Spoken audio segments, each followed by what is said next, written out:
Hello everyone, आजको यस भिडियोमा हामीहरू HTML प्र्याक्टिस सिरिजको क्वेशन नम्बर 4 लाई सल्भ गर्नेछौँ। यो क्वेशनलाई सल्भ गर्नका लागि हामीलाई HTML को टेबलको कन्सेप्ट थाहा हुनुपर्छ। तपाईलाई रो स्प्यान भनेको के हो, कोल स्प्यान भनेको के हो, यिनीहरूको बारेमा पनि थाहा हुनुपर्छ है त। अब हामी पहिला HTML को टेबलको बारेमा बुझौँ, त्यसपछि हामी यो क्वेशनलाई सल्भ गरौँला। HTML मा टेबल तपाईहरुले एक्सेल मा अनि तपाईले वर्ड मा टेबल बनाउनु भएको थियो होला, त्यस्तै नै हो। त्यो टेबल क्रिएट गर्नका लागि HTML ले हामीलाई एउटा ट्याग दिएको छ टेबल भन्ने, र त्यसको भित्र हामीले चाहिँ रो वाइज काम गर्छौं। tr भनेर टेबलको रो हुन्छ र त्यसको भित्र डेटाहरु राख्नको लागि td भनेर राख्छौं है। यसलाई हामी क्वेशन गर्ने बेला मज्जाले बुझौँला। तपाईले सबैभन्दा पहिले चाहिँ रो स्प्यान र कोल स्प्यान भनेको के हो त्यो बुझ्नु पर्छ है त। यहाँनिर देख्नु भएको छ सुरुमा यो जुन कलेज डेटा भन्ने छ, यो चाहिँ तीनवटा कोलमहरु मर्ज भएर बनेको छ है। अब यो कसरी मर्ज भएको छ, यहाँनिर तपाईको कतिवटा भएको छ त 1 2 3 4 5 वटा हैन, 5 वटा रोहरु मर्ज भएको छ। यहाँनिर म तपाईलाई यो कोल स्प्यान र रो स्प्यान भनेको के हो भनिदिन्छु है त। जस्तै फर एक्जाम्पलको लागि एउटा यो मेरो टेबल छ है, यो मेरो टेबल हो। यो रो भनेको हाम्रो यो तपाईले यो जति पनि यहाँनिर देखियो जुन होरिजेन्टल लाइन हुन्छ त्यो चाहिँ रो हो। रो रो हैन, यो चाहिँ कोलम भयो हाम्रो। यो कोलम यो कोलम यो कोलम, यो जुन भर्टिकल छ यो चाहिँ हाम्रो कोलम भयो। यो होरिजेन्टल रो, यो चाहिँ कोलम। अब रो स्प्यान भनेको के हो भन्दाखेरि रोहरु मर्ज भएर बनेको। जस्तै मसँग अहिले यो एउटा रो है, यो एउटा रो, यो रो, यो रो, यो रो छ है। यो चारवटा रोहरु मर्ज भएर चाहिँ यहाँनिर अब यसलाई जुन मर्ज गर्छौं त्यसलाई चाहिँ रो स्प्यान भनिन्छ। जस्तै मैले यहाँनिर अहिले मर्ज गरे, हेर्नु त अहिले यहाँनिर यो मर्ज भएको छ, चारवटा रो मर्ज भएको छ हैन। अब कोल स्प्यान भनेको जस्तै कोलमहरु मर्ज भएको, एउटा कोलम, दुईटा, तीनवटा, ल म दुईवटालाई मर्ज गर्छु, यो चाहिँ हाम्रो कोल स्प्यान भयो है। यो चाहिँ कोलमहरु मर्ज भएकोलाई कोल स्प्यान र रोहरु मर्ज भएकोलाई रो स्प्यान भनिन्छ। यो कुरा चाहिँ तपाईले बुझ्नुभयो होला। हामी क्वेशनलाई सल्भ गर्छौं अनि त्यसपछि झन् मज्जाले बुझिन्छ है त। सबैभन्दा पहिले हामी क्वेशनलाई सल्भ गर्नतिर लागौं। म पहिले चाहिँ नोटप्याड खोल्छु र नोटप्याडमा मैले यहाँनिर बेसिक स्ट्रक्चर लेखेको छु, तपाईले पनि यो लेख्नु होला। त्यसपछि हाम्रो क्वेशनलाई सल्भ गर्नतिर लागौं हामी। हाम्रो क्वेशन नम्बर 4 छ। क्वेशन नम्बर 4 सबैभन्दा पहिला यो टेबलसँग रिलेटेड रहेको छ, त्यसैले हामीले चाहिँ फर्स्टमा टेबल ट्याग खोल्छौं। टेबल, म टेबललाई बन्द गर्छु र HTML मा हाम्रो टेबलमा चाहिँ रो वाइज काम हुन्छ है त। यो कुरा चाहिँ तपाईले बुझ्नु होला। हरेक रोहरु हामीले क्रिएट गर्नुपर्छ। जस्तै तपाईले tr, म फर्स्ट रोको लागि काम गर्दै छु। tr भन्ने मेरो टेबल रो है, यो ट्याग चाहिँ तपाईले ख्याल गर्नु होला। tr टेबल रो, र यसलाई बन्द गरौँ। फर्स्ट रोको लागि काम गर्दै छु। फर्स्ट रोमा भनेको छ कलेज डेटा। तपाईले यो कलेज डेटा भन्ने बोल्डमा देखिरहनु भएको छ होला। यो जुन जति पनि बोल्ड हुन्छ नि यो चाहिँ टेबल हेडिङ हुन्छ है। टेबल हेडिङको लागि ts भन्ने छ हाम्रो ट्याग, ts टेबल हेडिङ, र मैले यहाँनिर कलेज डेटा भनेर लेख्छु र कलेज डेटालाई म चाहिँ यहाँनिर ts लाई बन्द गरिदिन्छु है। अब यसलाई हामी एकफेर सेभ गरेर हेरौँ है। सेभ गरे मैले क्वेशन 4.html भनेर लेखेँ मैले। एकफेर हामी यसलाई यहाँनिर कलेज डेटा छ, कलेज डेटा आएको छ। यहाँनिर बर्डर लाएको छ, त्यो हामी बर्डर लाउने पनि काम गरौँ। बर्डर लाउनको लागि तपाईले चाहिँ यहाँनिर टेबलमा चाहिँ बर्डर भनेर दिनुपर्छ, bordr भनेर एट्रिब्युट। यहाँनिर मैले 1 दिए र सेभ गरे मैले, र हामी हेरौँ यहाँ हेर्नु बर्डर पनि आएको छ है त, कलेज डेटा भनेर। यो फर्स्ट रोमा एउटा मात्रै डेटा छ। अब सेकेन्ड रोको लागि काम गर्छौं है त हामी। सेकेन्ड रोको लागि अब यो रो फर्स्ट रोको लागि थियो, अब हामी काम गरौँ सेकेन्ड रोको लागि। tr, म tr लाई गर्छु बन्द। tr को भित्र हामीले चाहिँ ts, यो पनि बोल्डमा छ, त्यसैले हामीले टेबल हेडिङमा राख्छौं। नेम, ts लाई बन्द गरौँ।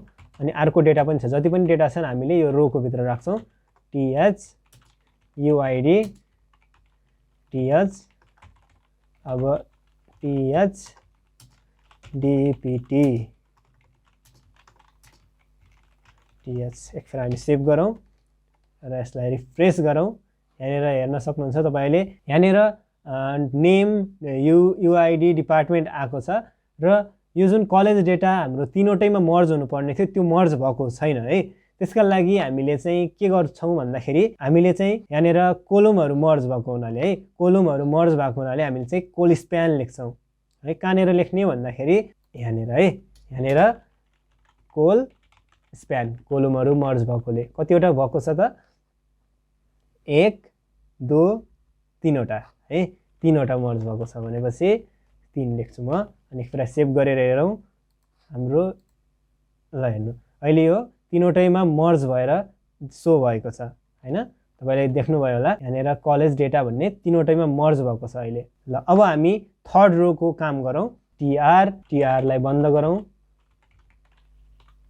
टीआर को भित्र हाम्रो अब यो चाहिँ टेबल हेडिङ हैन है त टेबल हेडिङ हैन यो चाहिँ टेबल डेटा हो हेडिङ जहिले पनि बोल्ड हुन्छ डेटा चाहिँ बोल्ड हुँदैन त्यसको लागि हामीसँग टीडी भन्ने ट्याग छ टीडी को भित्र हामीले यसमा डेटा जे छ त्यो लेख्छौं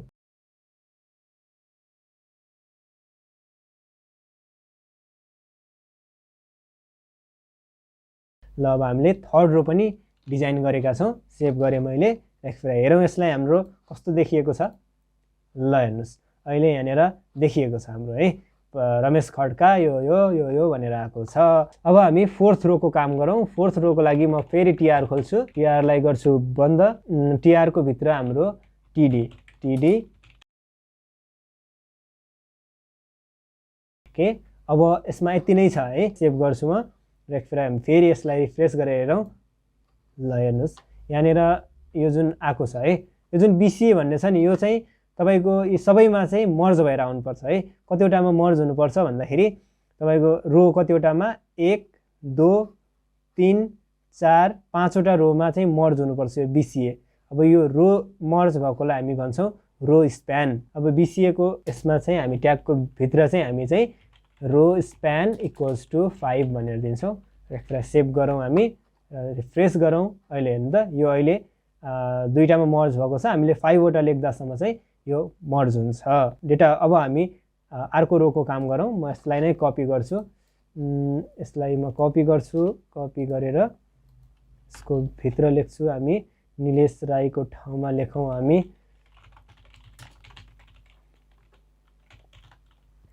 यसको कति छ 60 छ है अब अर्को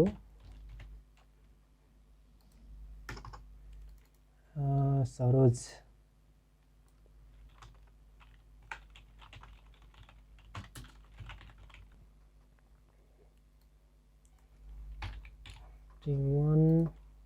लास्ट रो लाई हामी लेखौं लास्ट रोमा हाम्रो के छ रन्जु सिंह यहाँनिर 62 ओके यसलाई सेभ गरौँ हामी ल हेर्नुस् हामीले यो क्वेशन अनुसार नै हामीले चाहिँ यो टेबललाई डिजाइन गरेका छौं एकपल्ट हामी के गर्यौं त्यसको बारेमा हेरौं सबैभन्दा पहिले हामीले यो क्वेशन चाहिँ टेबलसँग रिलेटेड हो भन्ने कुरा बुझ्यौं त्यसपछि हामीले टेबलको लागि चाहिँ टेबल ट्याग खोल्यौं र यो जुन एचटीएमएल मा हाम्रो टेबलमा चाहिँ जहिले पनि रो वाइज काम हुन्छ हरेक रो चाहिँ हामीले डिफाइन गर्नुपर्ने हुन्छ टेबलमा र त्यसका लागि हामीसँग चाहिँ यहाँनिर अहिले 7 वटा रो भएको टेबल थियो हामीले फर्स्ट रो को लागि यो गर्यौं सेकेन्ड रो को लागि यो गर्यौं थर्ड रो को लागि फोर्थ फिफ्थ अनि त्यसपछि सिक्स्थ र सेभेन्थ रो को लागि काम गर्यौं र यहाँनिर केही कोलमलाई मर्ज गर्नुपर्ने थियो केही चाहिँ रोहरुलाई मर्ज गर्नुपर्ने थियो रोहरुलाई मर्ज गर्नेलाई हामी भन्थ्यौं रो स्प्यान र कोलमहरुलाई मर्ज गर्नेलाई हामी भन्थ्यौं कोल स्प्यान है रोहरुलाई मर्ज गरेको जस्तै हामीले यहाँनिर मर्ज गर्यौं यसलाई भन्छौं हामी रो स्प्यान है यसलाई भन्छौं रो स्प्यान भने यसलाई भन्छौं हामी कोल स्प्यान है कोलमहरु यो दुईटा कोलमलाई मर्ज भएको छ यहाँनिर चाहिँ है यहाँनिर चाहिँ रोलाई मर्ज भएको छ यो रो स्प्यान भयो यो चाहिँ कोल स्प्यान यो भयो कोल स्प्यान यो भयो रो स्प्यान मलाई विश्वास छ तपाईले यो भिडियोबाट टेबल एचटीएमएल मा टेबललाई कसरी क्रिएट गरिन्छ त्यसपछि रो स्प्यान भनेको के हो कोल स्प्यान भनेको के हो कसरी हामीले चाहिँ रो वाइज काम गर्छौं टेबलमा यो सबै कुरा बुझ्नु भयो होला यदि केही बुझ्नु भएको छैन भने तल कमेन्ट बक्समा कमेन्ट गरिदिनु होला र तपाईलाई यो भिडियो मन पर्यो भने यो भिडियोलाई लाइक गरिदिनु होला म तपाईसँग भेट्ने छु अर्को भिडियोमा तबसम्मका लागि बिदा दिनुहोस् नमस्कार।